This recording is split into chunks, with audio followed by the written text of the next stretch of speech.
اور یہ کہیں اور سے ہدایات لیتے ہیں وغیرہ وغیرہ، تو مختلف ان کے اوپر الزامات بھی لگتے ہیں.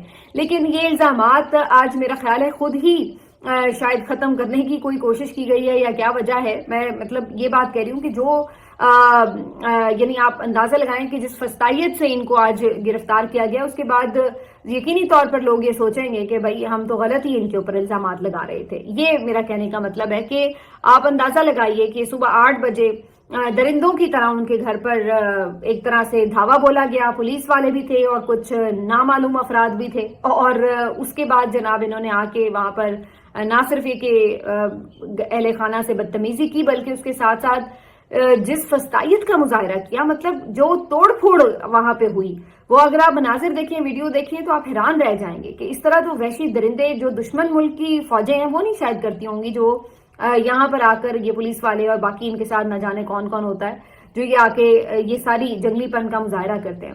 مطلب کوئی چیز گھر کی آپ کو سلامت نہیں دکھ رہی، تمام قیمتی سامان، فرنیچر، شیشے، کھڑکیاں، دروازے اور جو کچھ بھی ان سے بند پڑا کہ وہ ضائع کر سکتے ہیں، نقصان کر سکتے ہیں، وہ کیا گیا ہے. بہت ہی وحشیانہ طریقے سے یہاں پر یہ ساری توڑ پھوڑ کی گئی، اور یہ کوئی پہلا موقع نہیں ہے، یہ تو اب ایک سیکوینس سے ہم دیکھ رہے ہیں. منڈی بہاؤدین کے تو جتنے وہاں پہ اعلیٰ عہدیدار تھے پی ٹی آئی کے، ان سب کے گھروں پر انہوں نے یہ حرکت کی، سمیت ان کی جو خواتین وہاں کی رہنما تھی ان کے ساتھ بھی. تو یہ ایک اب آپ کہہ لیں کہ نیو نارمل بن گیا ہے کہ جی آپ گرفتار کرنے جائیں کسی کو اور وہاں اس کا باقاعدہ پورا گھر توڑ دیں، اس کا نقصان کریں میکسیمم پاسبل لیول پر. تو یہ ایک نیا شرم کا مقام ہے جو کہ اس حکومت نے حاصل کیا ہے. اور میں یہ سوچتی ہوں تو میں پریشان ہو جاتی ہوں کہ یہ چیزیں جو انہوں نے نئی بار سیٹ کر دی ہیں فستائیت کی، یہ کس طرح اگر ان کو بھگتنی پڑی تو پھر یہ کریں گے تو کریں گے کیا. میں تو یہ سوچ سوچ کے پریشان ہو رہی ہوں. لیکن انہوں نے اب یہ کیا ہے تو اس کا انشاءاللہ ان کو اپنا خمیازہ جو ہے وہ بھگتنا پڑے گا. لیکن بتایا کیا جا رہا ہے؟ بتایا یہ جا رہا ہے جناب کہ انہوں نے وائلڈ لائف والوں کی ایف آئی آر پر گرفتاری کی ہے. اب آپ اندازہ لگائیے کہ وائلڈ لائف والا محکمہ جو کہیں نہ 3 میں نہ 13 میں آپ کو کہیں دکھے گا نہیں، بتایا نہیں جائے گا جس کے بارے میں کچھ، وہ کوئی ایف آئی آر لکھوا رہا ہے کہ جی کوئی غیر قانونی شکار کیا ہے جی اون عباس بپی صاحب نے، جس کے اوپر ان کی گرفتاری اس بےرحمانہ طریقے سے کی گئی ہے. اب آپ اندازہ لگائیے کہ ان کے پاس اب ایسا لگتا ہے کہ وجوہات بھی ختم ہو گئی ہیں کیسز بنانے کی، کہ جناب کس کس بات پہ کیس بنائیں. کوئی موبائل چوری پہ کیس ہے، کوئی چارپائی چوری پہ کیس ہے، کوئی کھاد چوری پہ کیس ہے، کوئی پولیس والے سے رائفل چھیننے پر کیس ہے، کہیں کوئی تھپڑ کسی کو مارنے پہ کیس ہے، کسی پہ دہشت گردی کا مقدمہ ہے. مطلب اب اتنے لا یعنی اور بےہودہ قسم کے الزامات کے اوپر ایف آئی آر کٹ چکی ہیں کہ اب ان کے پاس وہ بےہودہ الزامات بھی شاید ختم ہو گئے ہیں اور اب یہ نئے کریٹ کر رہے ہیں. تو اب یہ آیا نیا مارکیٹ میں کہ جناب یہ جو ہے محکمہ وائلڈ لائف، ان کی طرف سے ایف آئی آر تھی. ویسے تو یہ جنہوں نے آ کے گرفتاری کی ہے، مجھے تو لگ رہا تھا یہ تو خود ہی کوئی وائلڈ لوگ آ گئے ہیں اور آ کے انہوں نے جنگلی پن کا مظاہرہ کیا ہے. تو لگ رہا تھا کہ جنگلی جانور ہی آ گئے ہیں خود، جن کے خلاف میرا خیال ہے اون عباس بپی نے شکار کیا تھا، تو وہ جنگلی جانور خود ہی وارد ہو گئے ہیں، شاید ایسی کوئی صورتحال ہے. تو بھائی آپ محکمہ زراعت کہیں، آپ محکمہ وائلڈ لائف کہیں، آپ کے چہرے قوم پہچان چکی ہے، سب کو پتا ہے کہ آپ کون ہیں اور آپ کس طرح وارد ہوتے ہیں اور کس طرح آ کر آپ لوگوں کو فستائیت کا شکار کرتے ہیں. تو اب یہ سارا بھید کھل چکا ہے. تو یہ جو آپ وابڈا والا بنائیں خود کو، یا آپ کوئی بھی نام لے کر اس طریقے سے آئیں، پتا سب کو یہ ہے کہ کیا ہو رہا ہے اور کیوں ہو رہا ہے. تو بہرحال یہ قابل مذمت ہے. آج سینٹ میں بھی اس کے اوپر آواز اٹھائی گئی ہے اور پی ٹی آئی کے سینیٹرز نے احتجاج بھی کیا سیشن کا، پھر بعد میں انہوں نے بوائیکاٹ بھی کیا. اس پر یہ ہے کم از کم کہ اعظم نذیر تارڑ صاحب یہ مان گئے کہ جناب بالکل گرفتاری ہوئی ہے، اور پھر انہوں نے یہ وجہ بتائی کہ جی ایف آئی آر جو ہے وائلڈ لائف والوں نے کاٹی ہوئی تھی. اس پہ باقی لوگوں نے بھی احتجاج کیا کہ اب ملک کے سب سے بڑے ایوان بالا کے ایک سینیٹر کو اگر آپ اس طریقے سے گرفتار کر رہے ہیں تو پھر آپ اندازہ لگا لیجئے کہ آپ کے ملک میں لا اینڈ آرڈر کی سچویشن کیا ہے اور عام آدمی کا حال کیا ہوتا ہوگا. تو یہ ہے آپ کے ملک کی اس وقت حقائق اور چہرہ، جس کو آپ کو پتہ نہیں چھپانے کی کوشش آپ کرتے ہیں، لیکن پھر ظاہر ہے چھپے گا کیسے. فستائیت تو یہ اتنی عیاں ہے کہ سب کو نظر آ رہی ہے. تو بہرحال یہ معاملہ ہوا. اب یہ یوسف رضا گیلانی صاحب جو پیپلز پارٹی کے ہیں، بہت سے لوگ یہ کہتے ہیں کہ جی پیپلز پارٹی جو ہے وہ منافقت کرتی ہے، ہر ظلم میں حصہ بھی ڈالتی ہے، لیکن بعد میں جمہوری روایات کی امین بھی بننے کی ناکام کوشش کرتی ہے. تو یوسف رضا گیلانی صاحب جنہوں نے اعجاز چودھری صاحب کے پروڈکشن آرڈر بھی جاری کر رکھے تھے، لیکن ان کو آپ نے دیکھا کہ اجلاسوں میں شامل نہیں ہونے دیا گیا. اسی طرح سے اب یہ بھی ان کے لیے ایک چیلنج ہے کہ ان کے ایک اور سینیٹر کو اس طریقے سے گرفتار کیا گیا ہے، تو وہ کیا اس کے اوپر سٹینڈ لے سکتے ہیں. تو یہ کیا سٹینڈ لیں گے؟ ان لوگوں کی کوئی حیثیت ہی نہیں ہے، تو انہوں نے سٹینڈ کیا لینے ہیں؟ تو یہ ان کی جو ہے حقیقت ہے وہ آشکار ہو چکی ہے. اب آ جاتے ہیں جی اس بات کے اوپر کہ ایک طرف یہ صورتحال ہے کہ پوری جو توجہ ہے ملک کی اداروں کی وہ صرف اس بات پہ ہے کہ پی ٹی آئی کو روکنا کیسے، ان کی گرفتاریاں کیسے ہونی ہیں. یعنی سانحہ بنو کو گزرے ابھی 2 دن نہیں ہوئے، اور اس کے بعد جو آپ نے پہلی گرفتاری اس انداز سے کی ہے وہ کس کی ہے؟ پی ٹی آئی کے رہنما کی ہے. اندازہ لگائیے آپ، یہ 2 دن پہلے کی ساری کاروائی تھی سانحہ بنو کی. اب دہشت گردی ملک میں سر اٹھا چکی ہے اور بری طرح اٹھا چکی ہے، اٹھا رہی نہیں ہے، اٹھا چکی ہے. اور اب یہ بات جو ہے اعداد و شمار سے بھی سامنے آ چکی ہے. آج اس سلسلے میں جو لیٹسٹ خبر سامنے آئی ہے اس کے مطابق پاکستان کا جی دہشت گردی سے متاثرہ ملک میں دوسرا نمبر ہے. یعنی اگر دہشت گردی کا انڈیکس آپ چیک کریں کہ سب سے زیادہ اس وقت دہشت گردی کن ممالک میں ہے، تو پاکستان اس میں دوسرے نمبر پر ہے. اور 2023 کی نسبت 2024 میں جو پچھلا سال تھا اس کے اعداد و شمار پر یہ رپورٹ مرتب کی گئی ہے، اور اس کے مطابق 2024 میں 2023 کی نسبت 45% دہشت گردی کے واقعات میں اضافہ ہوا ہے.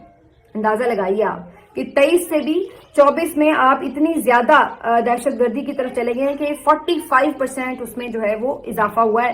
اور اس طرح پاکستان نے دہشت گردی والے ممالک میں دوسرا نمبر جو ہے وہ حاصل کر لیا ہے. تو آپ کے ملک میں ایک طرف یہ حالات ہیں، دوسری طرف آپ کو جیسے میں نے کہا کہ پرائرٹیز آپ دیکھ لیجئے کہ کس قسم کی ہیں.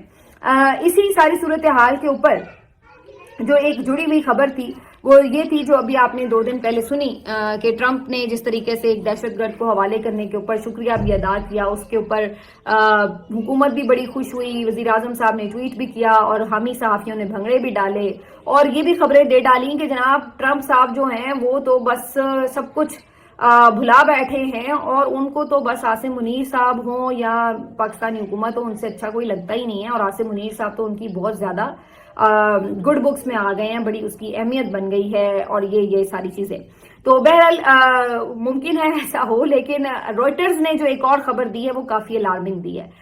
ویسے اس رائٹرز کی خبر کے آنے سے پہلے یہ میں آپ کو بتا دوں کہ جو سی آئی اے چیف ہیں ان کی طرف سے بھی ایک سٹیٹمنٹ جاری ہوا، اور انہوں نے یہ جو دہشت گردی کے واقعے کے بعد جو بندہ حوالے کرنے کی بات تھی اس کے اوپر باقاعدہ یہ سٹیٹمنٹ جاری کی ہے کہ کس طرح سے پاکستانی حکام کو کہا گیا، انہیں لوکیشن بتائی گئی، آئیڈینٹیفیکیشن دی گئی، اور پھر انہوں نے بندہ پکڑ کے فوری حوالے کیا.